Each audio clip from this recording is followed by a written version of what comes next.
महाराष्ट्रामध्ये सध्या सुरू असलेल्या SIR अर्थात मतदार याद्यांच्या विशेष सखोल फेरपडताळणी मोहिमेअंतर्गत 93% अधिक माहिती संकलन करणारे गणना अर्ज वितरित करण्यात आले आहेत आणि जवळपास 73% अर्जांचं डिजिटायझेशन पूर्ण झालं आहे अशी माहिती राज्याच्या मुख्य निवडणूक अधिकाऱ्यांनी आज दिली।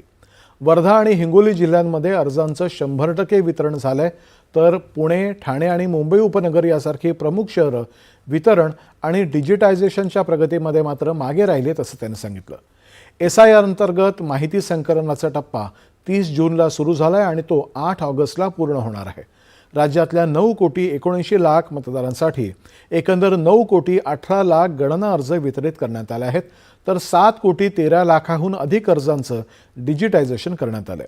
वर्धा आणि हिंगोली जिल्ह्यांनी गणना अर्जांचं 100% वितरण पूर्ण केलंय, तर पुणे जिल्ह्यामध्ये 80.72%, ठाणे जिल्ह्यामध्ये 82.33%, मुंबई उपनगर जिल्ह्यात 85.12%, नागपूरमध्ये 87.62%, तर मुंबई शहर जिल्ह्यामध्ये 90.42% आणि पालघर जिल्ह्यामध्ये 91.76% अर्जांचं वितरण झालंय। राज्यभरामध्ये SIR प्रक्रियेमध्ये 1,02,53 बूथस्तरीय अधिकारी कार्यरत आहेत।